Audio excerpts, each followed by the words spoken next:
Hey toy fans, Kyle here, and today we're going to be taking a look at the candy toy fighting action Robo Zyuohger. Now I picked this up at Zyuoh Marketplace. I was not expecting on picking it up, but it was something I had kind of kept my eye on for just a little while, wanting to grab it, but kind of backing off. Like CS Toys had it, and then Collectibles had it, and I was like, yeah, I want it, but I don't want it. And then I saw it at this local Japanese marketplace, and I'm like, yeah, I'm gonna buy it. It costs about $17. Generally, you can find these for about $15 to $17. And they're an action figure thingy.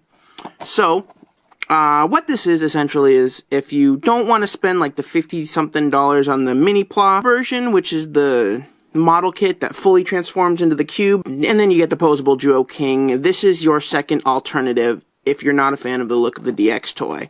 So, here we have Zyuohger, you've got the Robo, you got the logo, and on the back, I do like the design of the back of the packaging. It says Zyuohger, you have his sweet looking pose, and then you have another sweet looking pose, and then you got another, I think that's like the same thing, it's literally the same image as this one, and just a whole bunch of random stuff. Now I already opened it, so we're just gonna pop it out and toss it, because I opened it already.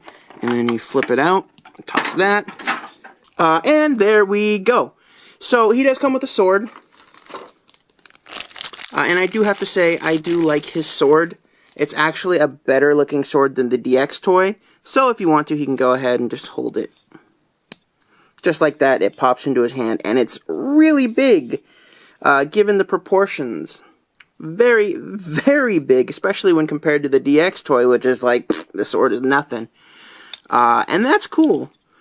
So overall, for detail-wise, we can just take a closer look. He's not missing too much paint. He's got all the sculpted detail. He's got some very, very heroic-looking proportions. But all the detail is there. You got the little eagle sticking out of the chest. You got the faceplate. You got the shark in the middle. You've got the lion knee pads. And on the back, you got some more of the blocky, cubey looking sculpted detail that's just kind of hanging around back there. And that's cool too. I do like the silver on the legs. That does add a really nice look to him. And overall, he looks perfectly fine. Now for articulation, which is probably the reason you're buying this over the DX version, he's mostly ball joints. He's got a ball joint on the shoulder. And for some odd reason, he does have a shoulder pad articulation gimmick, but I'm not sure if that's really needed, because it doesn't seem to hinder his articulation any. So it's just kind of silly that it's there, apart from being able to cover up the ball joint. But it is there, and it is a welcome thing. Again, his head can rotate left and right and look up and down just a wee bit. He does have an upper tricep swivel, bend at the elbow for just over 45 degrees, move his arm in and out, rotate 360 degrees, again ball joint. He does have a really nice looking waist swivel. His legs are also on ball joints down here. They can move forward and back. The little faceplate skirt right here can move out of the way so you can get some really high kicks. He's got a really nice bend at the knee, again, well over 90 degrees. There's kind of a divot in there, and his knee can just fold up. So you can get really nice kick stances. He's got a thigh swivel as well. And lastly, he's got a really nice ankle tilt, and you can get basically 90 degrees of ankle tilt. You can get some super duper wide stances and still have his feet planted, and that's really nice. So, as far as posability goes, he has got a ton, and it's beautifully done. The only issue is the joints, especially the knee joints. They're just a little loose, but you can fix that with like floor polish and whatnot. But I do wish he can do the full splits and literally not touch the ground. That is great. Anyway, I think he's a nice looking action figure. Again, the sword itself is gigantic. And for just a quick size comparison, here he is next to the DX Zyuohger. He's very small.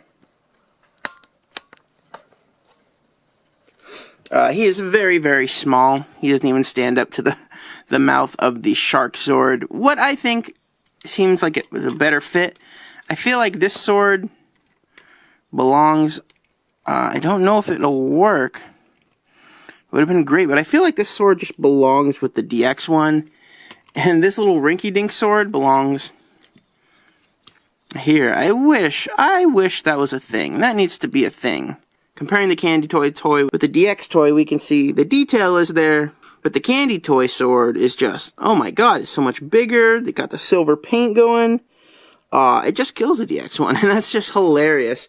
So if you're a modder and you can actually grab this, and you can customize the little handle, because it doesn't look like, it looks like it should hold.